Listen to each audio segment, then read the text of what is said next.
Blog Talk Radio.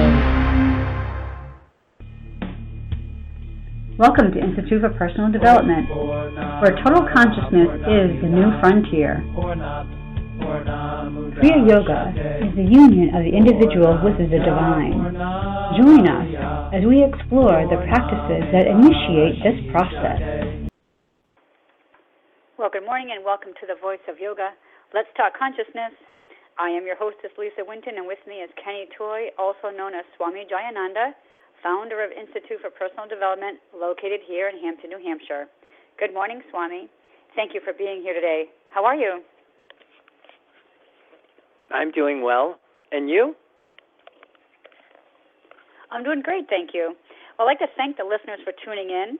And today on the Voice of Yoga, we will be talking about the new moon in Pisces that was actually 2 days ago. And we'll also review the new moon in Virgo from August. Then we're going to examine the September 8th lunation and make suggestions on how to utilize this energy. So, Swami, would you start us off first by explaining to those of us who may not be as schooled as you on astrology, what does that mean, the new moon in Virgo from last month? Explain to us what that is, the full moon in Virgo, and then also the new moon this month that's in Pisces. So if you could get us started off with that, that would be great. Yeah, on a very simplistic level, what the new moon promises, the full moon delivers. So with regard to the cycle of the lunation, that on the new moon, there's really nothing that we see. So the new moon is kind of like the seed is in the ground.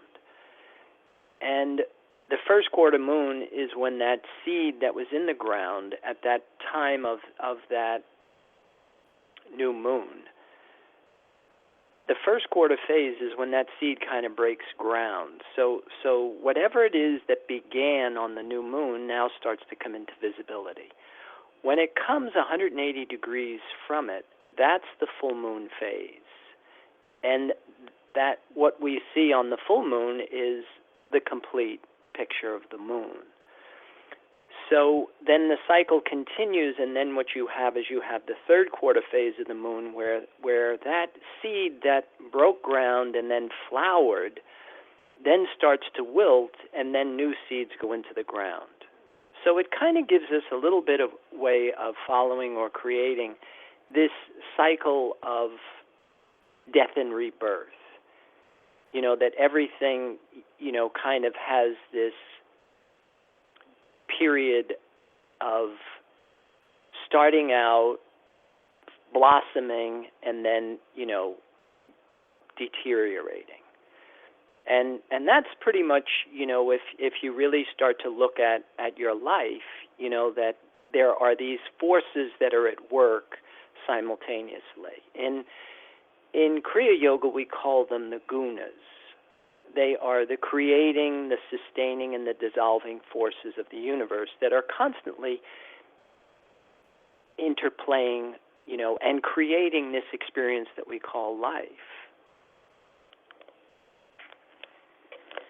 I have a question from a listener out there, and has a birthday coming up on the 11th, I believe it was.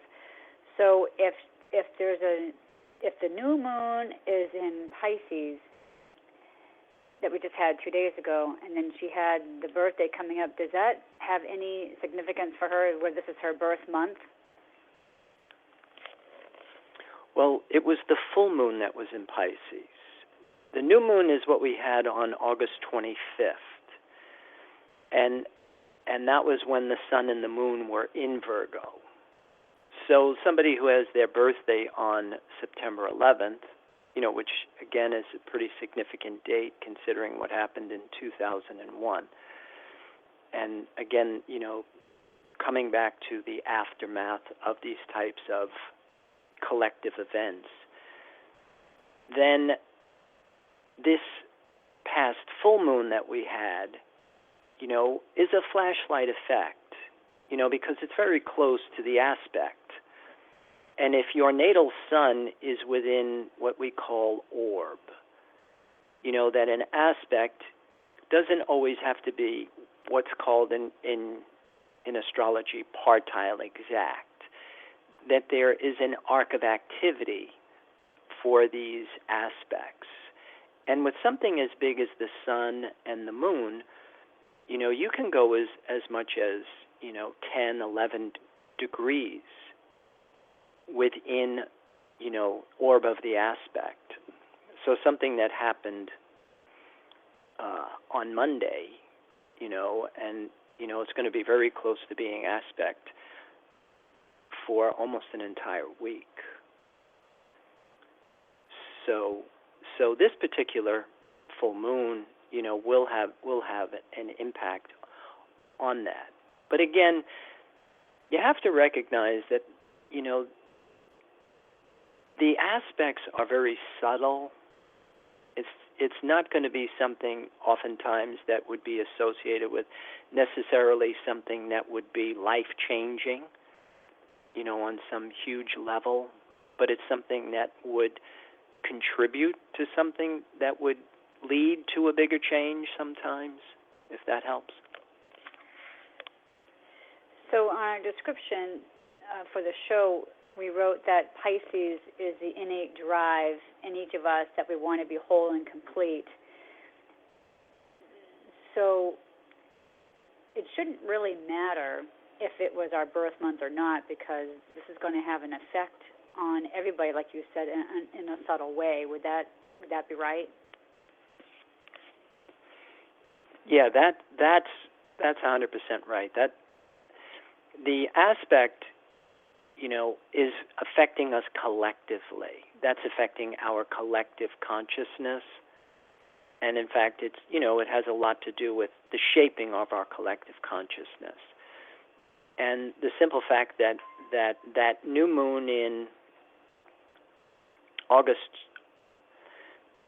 in Virgo was in opposition to Neptune in Pisces. See, I think one of the things that's really significant about that is that Neptune is in rulership in Pisces. So this innate drive that we want to be whole and we want to be complete is something that collectively I think is becoming more and more evident to us on some level. Now, of course, it's all going to depend on your level of consciousness, your degree of awareness to just what octave of that transit are you going to be receptive to? Because there's always the positive side on one side, the higher octave, and then there's always the lower octave, which is oftentimes, some form of escape, some type of denial of this innate drive that we want to be whole, or a misuse of the energy. I know we talk a lot about it, we hear a lot about, oh my God, it's a full moon, people were crazy, or if you're working with the public, sometimes that has, it was a crazy day, it was a full moon. But when we're working with a group of people, and you were talking about collective consciousness, is that having a full moon, and you're saying that we have this innate drive to be whole because it's in Pisces, collectively, does that kind of want to boost people up into wanting to change their level of consciousness? And do we, when we're working with a group of people, do we see the differences of those people during that time? Well, to answer your question, yeah, it does kind of stir the pot. But what we do with that, again, is going to be really dependent on our understanding of how to utilize that biosphere of energy. See, that's one of the things that we're talking about here, is that we do have an innate drive that we want to be whole and we want to be complete. But what we don't come in with is the programming to actualize that experience. And that's one of the things that, we have to be taught how to do that. That's why the programs that we offer here at Institute for Personal Development are so important, is because We actually have a program that works, not something that, people have to believe in or pretend to be doing better than they are. That, this is something that we've kind of rung on the anvil. It's kind of tried and true. But we have an innate drive that we want to be whole and we want to be complete, but we do not instinctually have the programming to actualize that experience. And that's where the realms of religion came into place. That was the community that people went to learn how to grow psychologically and spiritually. That's, one of the things that we have been talking about, the labors of Hercules, this apotheosis, this process of the human becoming divine is an attainable experience. But we also have to be taught how to do that. And it's not going to happen instinctually. So, just by looking at the transits and saying this is going to happen collectively, is misleading. The transits produce the opportunity, provided that you have the knowledge to align yourself with that biosphere of energy. It's kind of like sailing. When somebody is sailing, you have intention to bring a boat to a particular destination. Now, the variables that you will be dealing with, one is the current of the water, the other is the direction of the wind. And you don't just open up the sails and put the boat at the mercy of the current and the wind. Because you have a particular direction, you have intention for your destination. The same is with life. Now, the astrology helps us because it gives us that biosphere of energy, but you need a metaphysical or a mystical system, just like you have to know how to sail in order to bring the boat to that particular destination. And that's what I think we offer people here, with our programs. Because especially, first of all, most of us really, with our Western socialization, we don't even have the vehicle. The whole thing that we talk about is developing willpower, developing the psychological organs, formatting, the pattern of your body. These are all things that we put into place, that most people, just pretend that they're doing it. So again, the transits create this biosphere of energy, but the outcome is going to be very individual.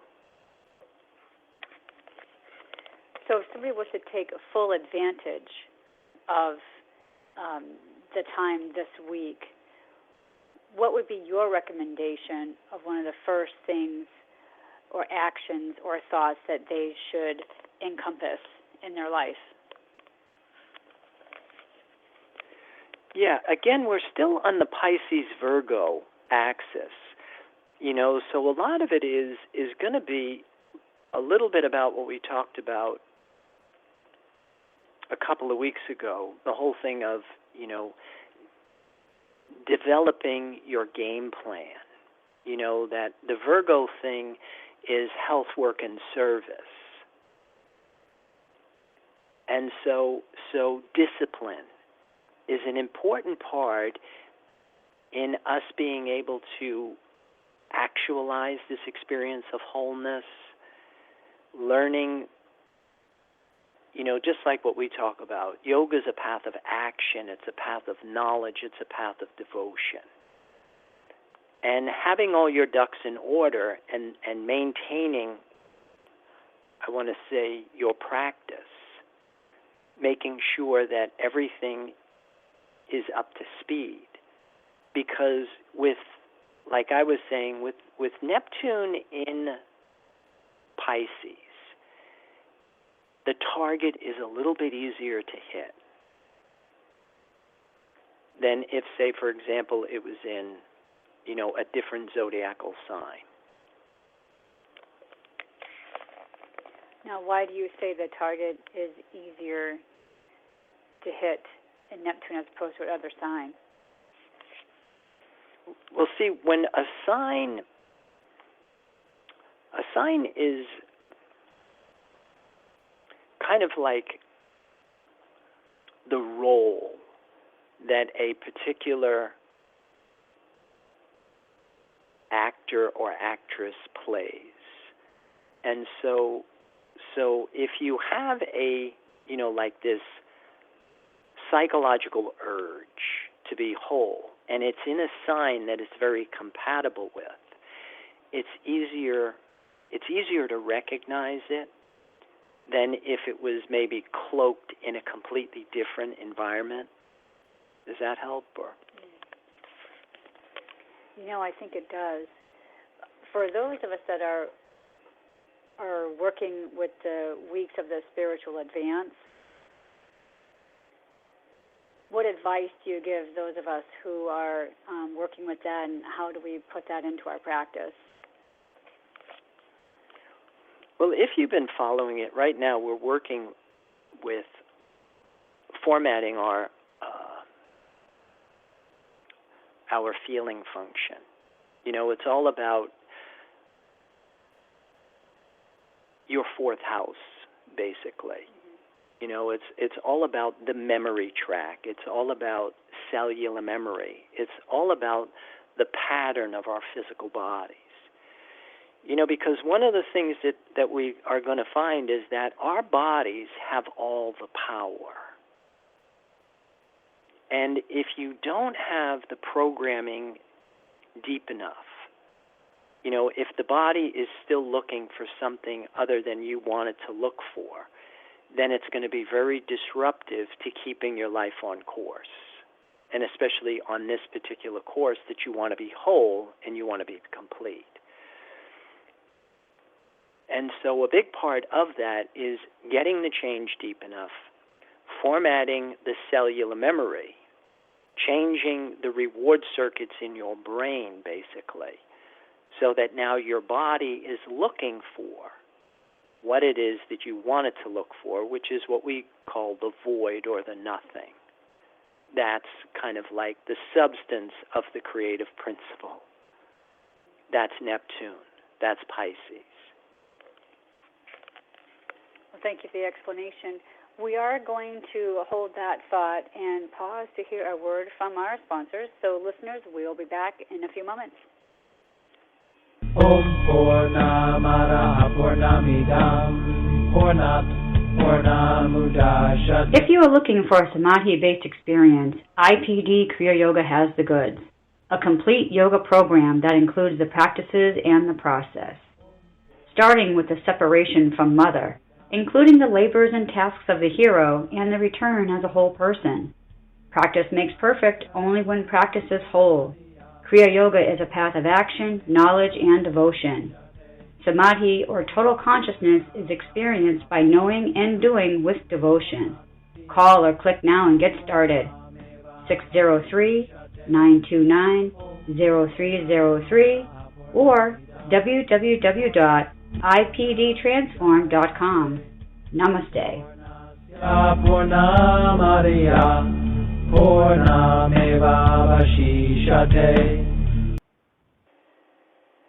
Well, welcome back. For those of you just joining us, you're listening to The Voice of Yoga, and we are talking consciousness. And we were discussing about the full moon, and so Swami, I have some more questions for you regarding that, because I know there's a lot of listeners out there that are still trying to wrap themselves around and try to understand the astrology and what it can really do for us.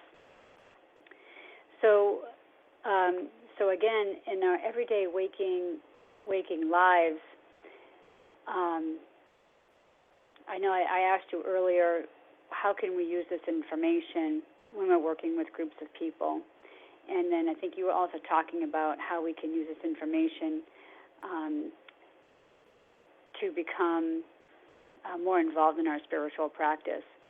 So the programs that you offer at Institute for Personal Development and the processes that we have, where should we begin with that? So if someone doesn't know anything about Institute for Personal Development, where do you suggest they start? Well, again, I always say, come in, give us a call. Talk to us. That you're going to need everything in order to grow psychologically and spiritually. You're going to need everything that we offer. And where you begin, to me, that is going to be very individual. Some people begin with an asana class, which is not a bad place to start. Working with your physical body, understanding the importance of the body in, the process of becoming divine. Just like, we said, if we don't get the change into the body, if you don't change the pattern of the body, then nothing really happens because again, it's the body that has all the power. Our minds have vision, but they're feeble and weak, and so they need to get on the back of blind matter with vision. And so those are the things that, we have in place. Everything that we do is all about this relationship between your mind and your body. And it's all about training the mind to look for this secret source of sustenance, basically. Looking for spirit, or this unified field, this invisible, intangible source of sustenance that is everywhere and in everything, but then, nobody sees it. So we can't just think that we're connected to it and it will magically happen. That there are some very deep changes that have to take place in order for us to attune ourselves to be receptive to it. That's the physics of spirituality that, we emphasize. And the changes that you will experience is that you will start to employ strategies, changing how you think, changing how you breathe, changing what you're drinking, what you're eating, and how you're exercising, which in effect will change the shape, the composition, the condition of your body. It will change how the segments of your body line up, the range of motion you have at the articulations. But it's going to change how you think, how you feel, and how you perform in all areas of your life, because you will start to become something different.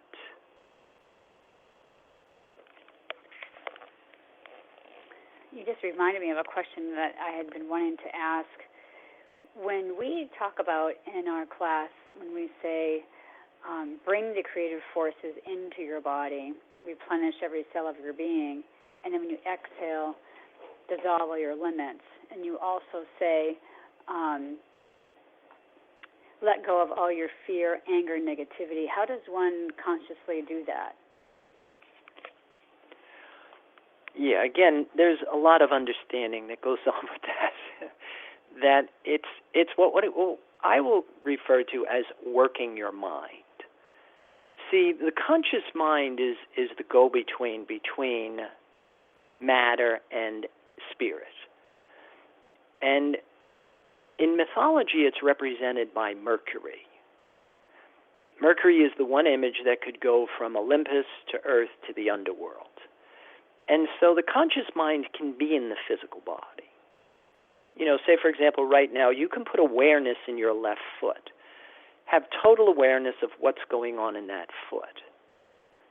You can right now put your mind in your home and try and figure out what you have in your refrigerator. Now, while you're rummaging through your refrigerator, you have no idea what's going on in your left foot. You have no idea what's going on in this room. The other use of the mind is that you can turn your mind to your creativity, your imagination, endless possibilities, the void. So when you're working the mind, say, for example, you use the mind to reverse engineer a situation. So if you have a symptom in your body, you recognize that there is a thought pattern in your mind that is creating it. The symptom in the body gives you a clue as to where to go to look for that thought pattern in your mind. The template we use for the mind is your chakra system. Now, if you can locate a thought that we will call a debilitating thought, if you're asking for something, whether it's conscious, unconscious, or karmically, once you recognize that thought, you have to change the thought, which means now you turn your mind to your creativity, your imagination. So now you create a positive image. Now remember, the universe does not understand the negative. That's one of the reasons why we always say positive images. So I don't want cancer is not a positive image. It's a negative image. You know, so whatever it is that you are trying to change, you produce the image of a desired outcome. And then mentally you bring that mind, carrying that new image, directly into your body. Now, when you exhale, you let go of the undesired image. You let go of any fear, anger, or negativity that you may have. Because the intention of the practice is to rebirth the body in the life force. So any residual attachments we have to the world of form becomes a barrier to getting an optimal outcome on a newly implanted image.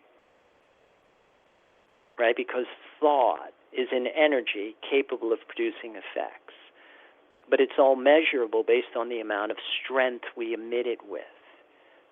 It's our belief that gives thought the power of intention. So once you rebirth your body in the life force, and your body is accustomed to using what it needs to validate itself, now you believe that you're good enough. The next order of business is you've got to change your thoughts. You've got to reprogram your mind initially with imagery that's positive to affect the desired outcome, and then you have to record it in your body. That's where the practice comes in. Through repetition comes absorption, until eventually you change the pattern of your body, which will eventually change your reality.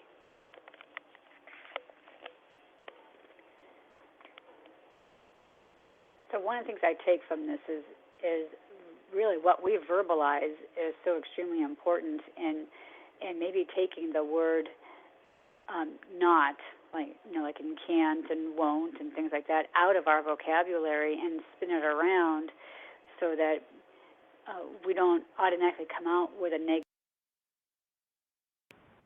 spoken word. With that, am I on the right track?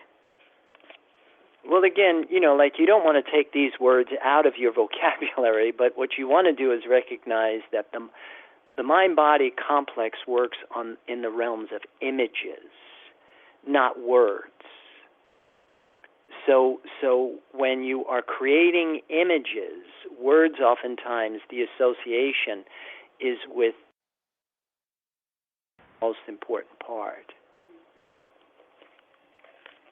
Okay, thank you.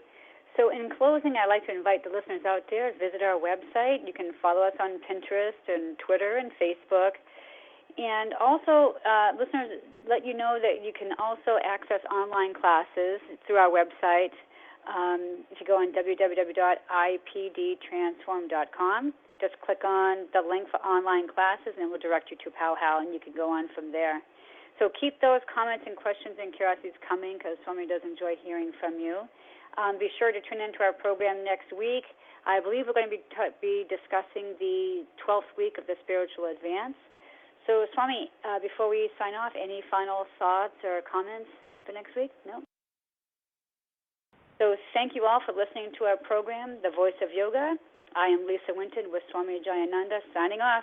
Have a wonderful Kriya Yoga kind of day. Namaste.